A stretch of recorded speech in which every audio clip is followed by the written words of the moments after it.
Olá, muito bom dia, são 9 horas e 1 minuto nesta quarta-feira, dia 24 de junho de 2026. Eu, Ronaldo II, falo ao vivo com você por meio da Rádio Assembleia do Maranhão 96.9 FM, também por meio da TV Assembleia, canal digital 9.2 e através das plataformas digitais da Assembleia Legislativa do Estado do Maranhão. Sejam todos muito bem-vindos à transmissão ao vivo, direto do Complexo de Comunicação da Assembleia Legislativa, do Diário da Manhã, que traz a cobertura completa das atividades na Casa do Povo do Maranhão. Olha só, viu? 9 horas e 2 minutos, quarta-feira, dia de sessão plenária. Então, daqui a pouquinho, as primeiras informações, direto do plenário, deputado Najib Aikel. A Stephanie Souza vai entrar ao vivo, trazendo todos os detalhes, as principais informações para a gente sobre as expectativas da manhã desta quarta-feira, segunda sessão plenária da semana. Daqui a pouquinho a gente vai trazer também um resumo daquilo que foi debatido pelos parlamentares na sessão plenária de ontem, a primeira. E aí você vai acompanhar toda a contextualização, os principais destaques, as matérias que estão tramitando na Casa do Povo do Maranhão, tudo isso a partir de agora no Diário da Manhã. Daqui a pouquinho eu vou receber, gente, o doutor Alcindo Ferla, que ele é médico, não é? É sanitarista e coordenador geral da Associação da Rede Unida. Com mais de 5 mil inscritos e formato híbrido, São Luís está sediando aí o 17º Congresso Internacional da Rede Unida. Pauta de entrevista daqui a pouquinho aqui no Diário da Manhã. Tem previsão do tempo, tem informações também sobre as sessões solenes da semana aqui na Assembleia Legislativa e muito mais, não é isso? 989-9961-7478, esse é o nosso contato via WhatsApp. Anota aí, 989-9961-7478. Por meio do nosso WhatsApp você pode participar da programação do Diário da Manhã, que fica sempre melhor quando tem a sua mensagem, tá bom? A gente faz aquela interação ao longo da programação.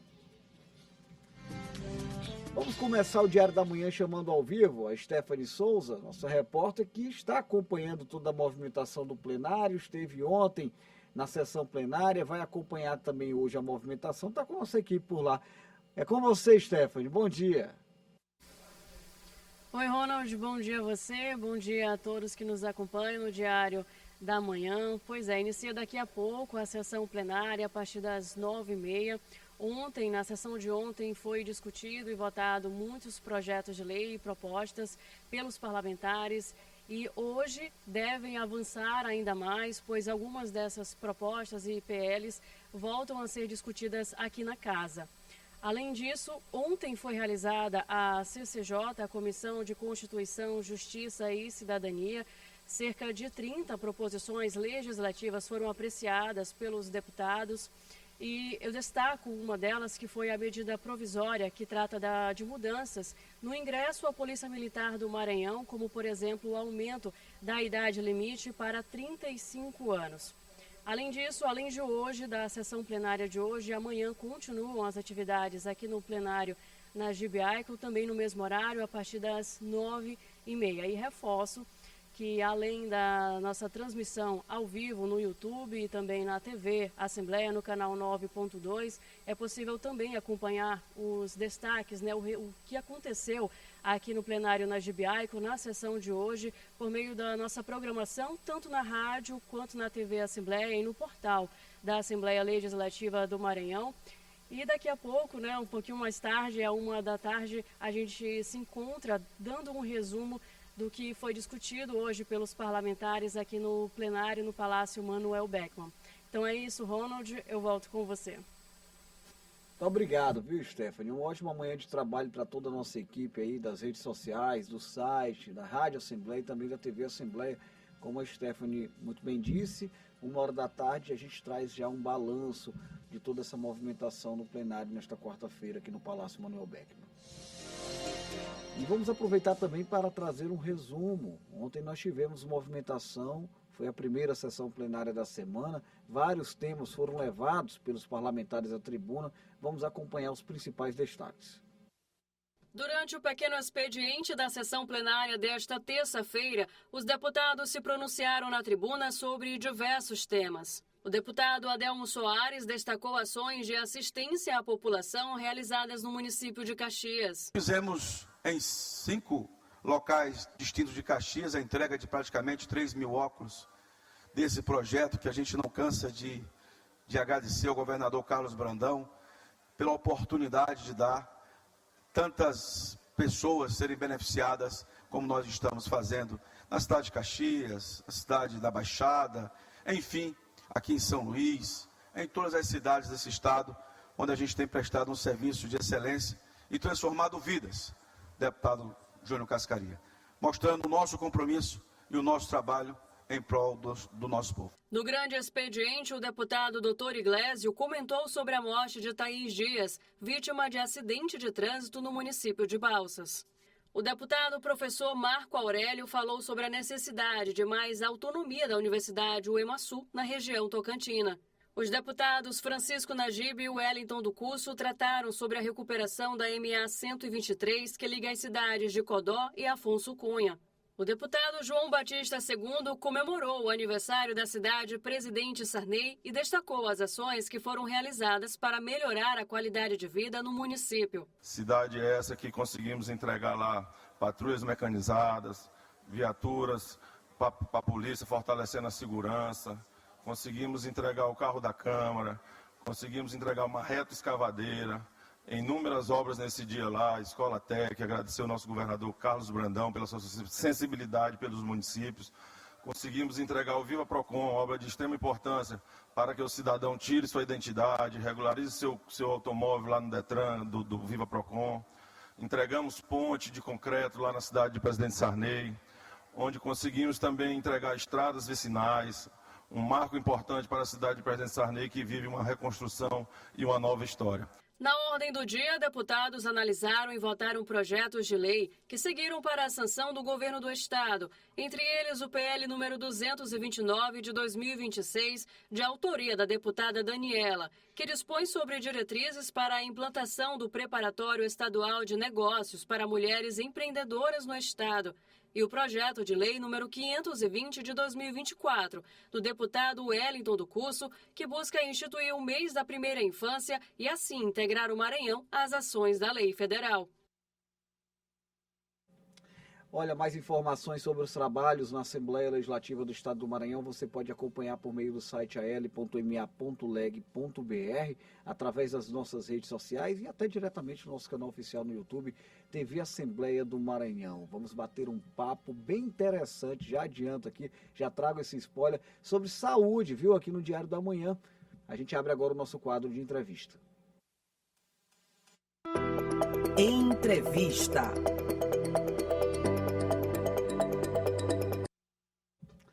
São 9h09. Nosso convidado de hoje já está por aqui. Dou as boas-vindas ao professor doutor Alcindo Ferla, que é médico sanitarista, coordenador geral da Associação da Rede Unida, né? Uma das principais referências brasileiras no campo da saúde coletiva, da educação permanente em saúde e da defesa do SUS, o nosso glorioso Sistema Único de Saúde. O que traz o professor Alcindo aqui, gente, é um congresso, né? O 17º Congresso Internacional da Rede Unida, sediado nesse momento aqui na nossa região metropolitana de São Luís. Professor, muito bom dia ao senhor, muito obrigado por ter reservado um horáriozinho aqui na sua agenda, mesmo em meio a um congresso de tamanha importância como esse que acontece aqui. Seja muito bem-vindo à Assembleia Legislativa, bom dia. Bom dia, obrigado pelo convite e bom dia a todas as pessoas que estão nos acompanhando aí pela TV Assembleia. Perfeito, professor. 5.000 inscritos em formato híbrido, São Luís sediando o 17º Congresso Internacional da Rede Unida, o que faz desta edição um marco nesse trabalho que você já desenvolve no Brasil. O tamanho do congresso nos impressionou. Até há 2 meses atrás estávamos satisfeitos com um congresso de 3.500 pessoas, quando tivemos mais de 5.000 trabalhos inscritos, dos quais 4.100 foram selecionados e estão sendo apresentados no prédio da Faculdade de Medicina, do Centro de Ciências da Saúde da Universidade Estadual do Maranhão.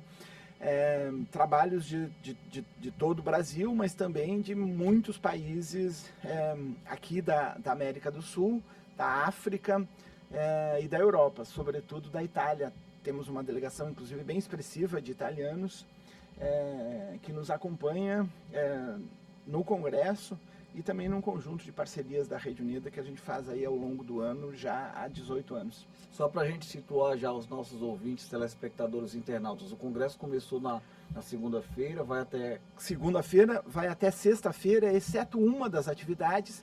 Nós trouxemos um presente para a cidade de São Luís e para as pessoas do Maranhão, que foi a mostra fotográfica do nosso queridíssimo fotógrafo Araquém Alcântara, que fez um belíssimo livro e que agora trouxe 49 imagens, algumas das quais inéditas, não estão nem no livro, que foi da primeira incursão investigativa do projeto Mais Médicos lá em 2013.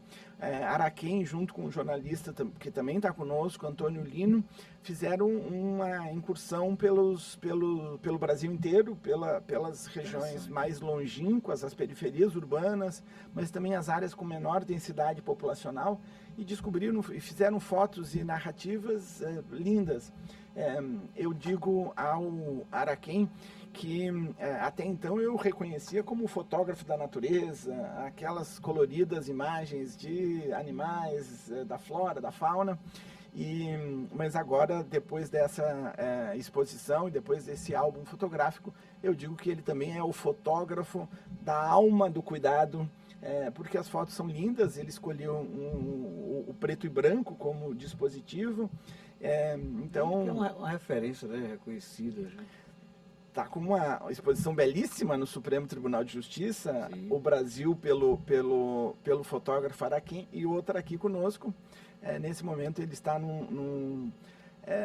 na África, num empreendimento que uma grande rede hoteleira está fazendo, e a gente vai ter fotos do Araquém também em alguns hotéis. Professor, para quem não vive bem essa atmosfera, né, do campo da saúde, eu queria entender um pouco mais sobre esse trabalho que é desenvolvido pela Associação da Rede Unida, para você poder explicar um pouquinho melhor para a gente.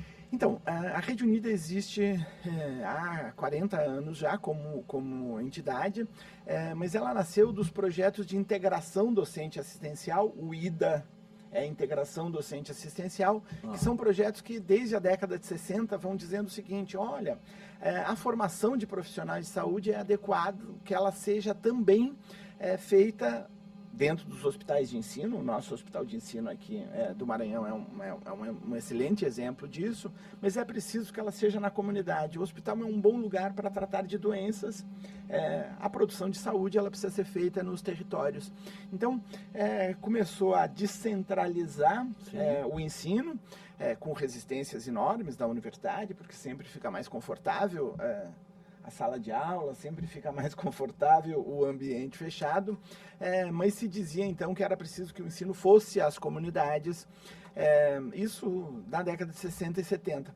Depois disso, nós tivemos também um outro marco, que foi um projeto chamado Uma Nova Iniciativa para a Formação, UNIDA, virou a associação que representa. Esses projetos eram da América Latina, eles já eram internacionais, uma concentração grande no Brasil, e agora, nos últimos 15 anos, nós atravessamos o Atlântico, então, e temos cooperação aí com a Itália, com os países da Europa, uma cooperação importante com o Mianmar,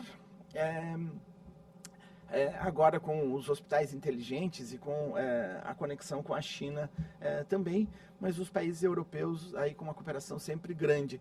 Só para tu teres uma ideia, a gente faz um congresso internacional lá na Itália por ano, todo mês de fevereiro, enquanto alguns brasileiros aproveitam o carnaval, o calor aqui, a gente vai para o inverno italiano e faz um congresso que ele é muito singular, é um congresso disperso, onde os serviços recebem, e aí a gente vai fazendo o que a gente chama da experiência translocal, né? Um profissional de saúde, um estudante, um professor, muda o seu setting, aprende a desnaturalizar a própria experiência e incorpora a realidade diversa. E a Itália é um país muito singular, né? Um pouco da origem do nosso sistema único de saúde, a ideia da saúde como direito, vem da medicina social italiana. Então agora a gente faz meio que uma devolutiva, né? O sistema italiano implementa um pouco das nossas políticas, criou a figura do agente comunitário de saúde agora há pouco tempo, e a gente está acompanhando lá. Então a história vai nos permitindo também dar retorno. E o tema da Rede Unida é o tema dessa articulação entre o ensino, a educação e o trabalho em saúde. Seja pela formação das profissões, seja pelo que nós chamamos da educação permanente, essa formação que o trabalhador precisa, porque o trabalho em saúde ele é sempre envolvido com novidades. Então, um bom trabalhador também é um pesquisador de si, é um pesquisador do mundo. Quando encontra com um usuário que tem uma história diferente, ele precisa ter uma sensibilidade boa para poder oferecer um cuidado adequado, que não é mérito, é direito. Perfeito. Agora, como é que nasce, professor, a ideia de trazer para cá, para a nossa região, né, o Congresso, né? Sair dos grandes centros, da região Sudeste, para vir aqui para a nossa região, para a região Nordeste, né, especialmente para São Luís, o estado do Maranhão, e com um detalhe que eu achei bem interessante, né? Vocês estão fazendo uma integração com as nossas manifestações culturais também dentro desse congresso, né? Sim, a matraca virou o símbolo um dos símbolos do Congresso, porque tem essa sutileza de dizer que a saúde não é apenas a sedação do sintoma da doença, né? Porque a gente tem um corpo sem uma grande doença, mas com fome não tem saúde. Então a gente apropriou aí das culturas tradicionais, sobretudo indígena e quilombola, a ideia de que o melhor marcador de saúde não é um hemograma considerado normal, é a pessoa com autonomia, com felicidade, com capacidade aí de andar a vida. Gostei dessa, que eu recebi meu hemograma hoje, aí tá uma coisinha ou outra ali alterada, mas eu tô feliz da vida, isso que Pronto, importa. isso. Ele não vale, o hemograma não pode tudo, assim como os profissionais de saúde precisam dialogar, e esse talvez seja um dos pontos importantes dessa edição do Congresso, que é o diálogo com os saberes tradicionais. Mas se me perguntaste por que é que veio para São Luís, em primeiro lugar, eu estou repetindo a coordenação já ao longo do tempo pela terceira vez e tenho um desafio. Por que São Luís e o Maranhão não recebem, nunca tiveram uma edição do Congresso? Então, no ano retrasado, nós fizemos um congresso em Santa Maria, no centro do estado do Rio Grande do Sul, em plena emergência climática. Foi um desafio importantíssimo. Os italianos andaram 17 horas de ônibus de Florianópolis até Santa Maria, porque não tínhamos aeroportos, enfim. É um momento muito crítico, né? Cogitamos cancelar o Congresso e aí dissemos o seguinte: olha, a área da saúde internacionalmente é reconhecida como a área mais importante para o enfrentamento da emergência climática. E bem na hora da emergência climática a gente vai dizer para os trabalhadores de Santa Maria que o problema é deles. Não, mantivemos, imaginamos que o Congresso seria pequeno, esquecemos de combinar com as pessoas, de verdade, nós não tivemos um congresso de 800, tivemos um congresso de 2.500 pessoas, mesmo com todas essas dificuldades. E a Escola de Saúde Pública do Maranhão, nominadamente na sua diretora Ana Lúcia, disse: olha, eu acho que o governo, que a Escola de Saúde Pública, que o Maranhão está preparado para receber então o congresso. Nós nos alegramos e de lá até agora temos construído esse que vai ser um dos maiores congressos em termos de trabalhos apresentados, o maior congresso que nós tivemos até agora, e o segundo maior em termos de público. A gente teve 4.000 inscritos que estão se credenciando, mas também a gente tem recebido quase 2.000 pessoas de inscrições agora. Então, até amanhã ainda é prazo, e aí a partir de então eu consigo dizer exatamente quantas pessoas estiveram aqui, mas também quantas pessoas estiveram em conexões online, porque desde a pandemia o Congresso da Rede Unida também incorporou o formato híbrido. Então aqui presencialmente nós deveremos ter 3.600 pessoas mais ou menos, e as outras conectadas virtualmente. Professor, bora falar um pouquinho, eu quero pegar um pouquinho da sua expertise aqui também, a gente já tem um pouquinho de tempo ainda para falar sobre o SUS. Eu gostaria que o SUS tem décadas, né, já de completa décadas, são 3 décadas, é isso? Isso. De existência no... Isso, ele nasce de verdade na Constituição de 88, que diz que os nossos 2 subsistemas, o sistema previdenciário e o sistema de saúde pública seriam unidos, e a primeira lei que então institucionaliza ou organiza é a Lei 8080 de 1990. Então, a gente tem uma dúvida se o nascimento...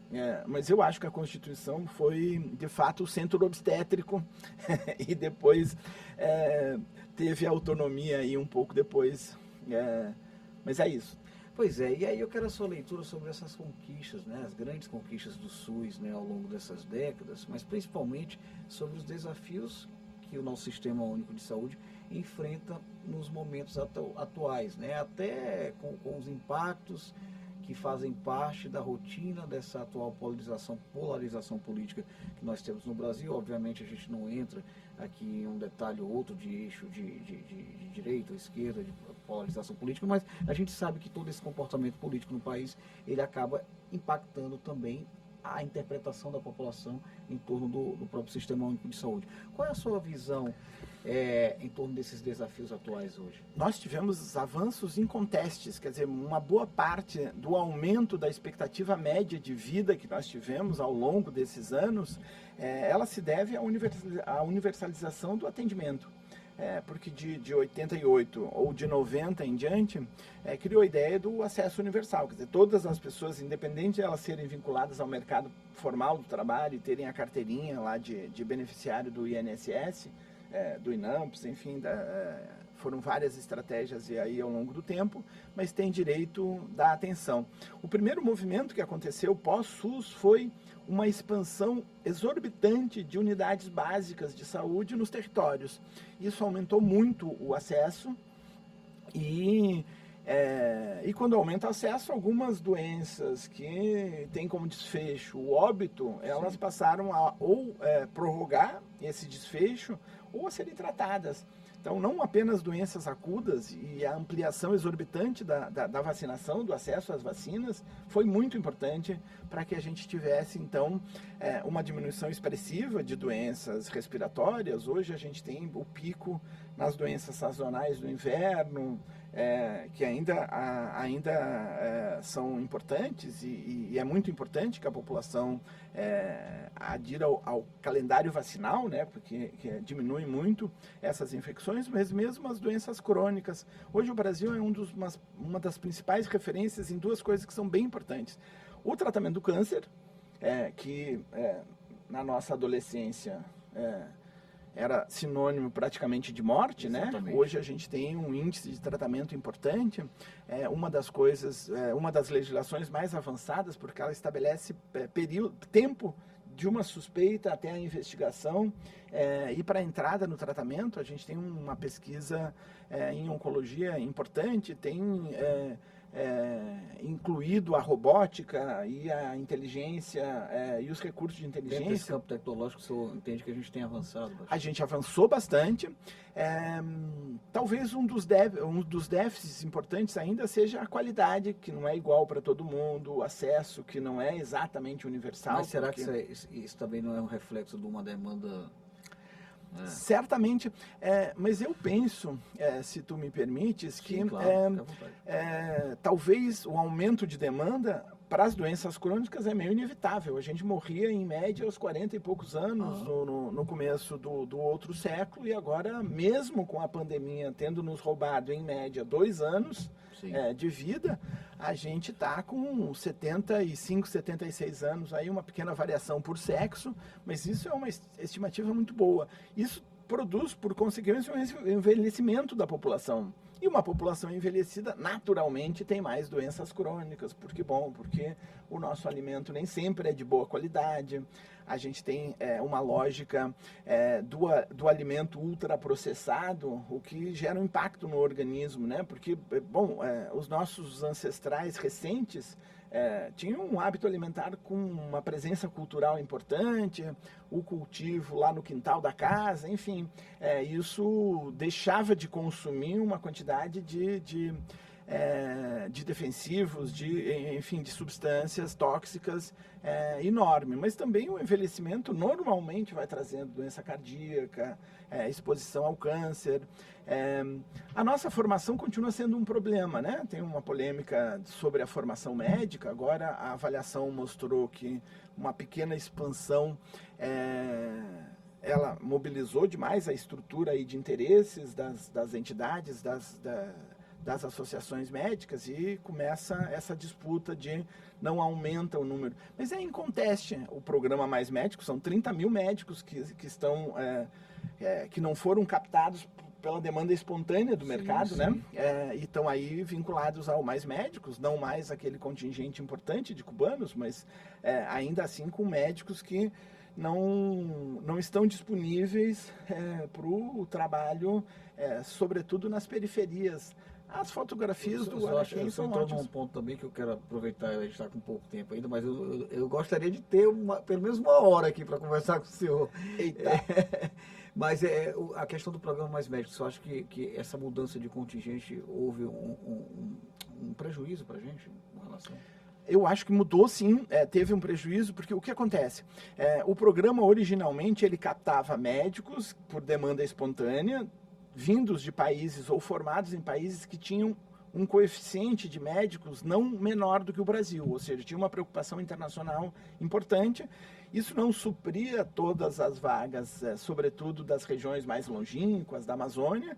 Aí fez um convênio via Organização Mundial com Cuba, que trouxe um contingente importante. A medicina em Cuba ela é mais popular, ela não é tão elitizada quanto no Brasil, e também o médico não é semideus, é um profissional lá do cotidiano. Eu sou médico, sei bem que a gente aprende a ser semideus mais do que a cuidar algumas vezes, e esses profissionais, como a remuneração era boa, eles foram selecionados entre os que tinham mais experiência. Então, quando a gente vê nas fotos, quando a gente vê nos documentários, diminuiu muito a idade média dos profissionais, só que se perdeu também experiência, porque eram médicos que já tinham passado por missões humanitárias na África. O Ministério da Saúde, o Sistema Único de Saúde, tem organizado formações, tem organizado uma rede de suporte, as universidades têm apoiado bastante, então isso não dá um déficit muito grande. Mas eu te digo que a existência do Mais Médicos lá de 2013 em diante foi um enorme impulso para que as pessoas tivessem acesso, sobretudo nessas áreas periféricas. Aqui no estado do Maranhão se criou em algum momento uma frente de profissionais de saúde que serviam também para equalizar essa diferença, mas o Mais Médicos, com 30 mil profissionais, ele chega... As fotos do Araquém são fantásticas, as histórias do Antônio Lino ainda mais, porque ele vai contando da surpresa de pessoas, daquelas pessoas que estão nas fotos, que muitas vezes não tinham visto um médico na sua vida, e bom, estão lá com 30 e poucos anos, e enfim, então faz muita diferença. Eu sou muito empolgado com o que a saúde pode produzir de desenvolvimento, de qualidade de vida e de proteção à vida de todos e todas. Por isso que é bem importante que, independente do segmento político, os nossos representantes compreendam que a política de saúde não pode ser privilégio, ela precisa ser um patrimônio do Brasil, dos governos, e a gente precisa aprender a defender o Sistema Único de Saúde. É isso mesmo, né? E essa sua empolgação é legítima, né? O SUS, ele está presente na vida de toda a população, né? E faz um trabalho que não é apenas importante, eu considero fundamental, indispensável, né? Então a gente precisa reconhecer e valorizar os nossos profissionais que estão aí na lida diariamente. Como eu falei anteriormente, professor Alcindo, eu gostaria muito de estender o nosso bate-papo, mas a gente tem uma sessão plenária dentro de alguns instantes aqui na programação da TV Assembleia. Mas, antes de tudo, eu quero lhe agradecer não apenas pela entrevista, né, mas leve o nosso abraço a todos os colegas, os organizadores lá do 17º Congresso Internacional da Rede Unida.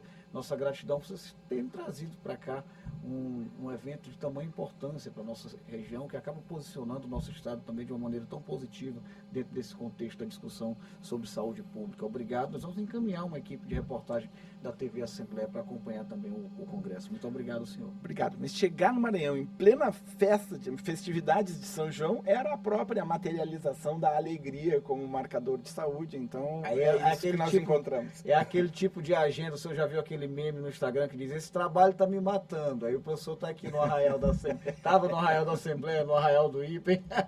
E eu quero agradecer, receber aqui um presente muito bonito aqui do 17º Congresso Internacional Rede Unida. Obrigado mais uma vez e a gente vai se reencontrando, tá bom, professor? Obrigado. Ok, muito obrigado, muito obrigado.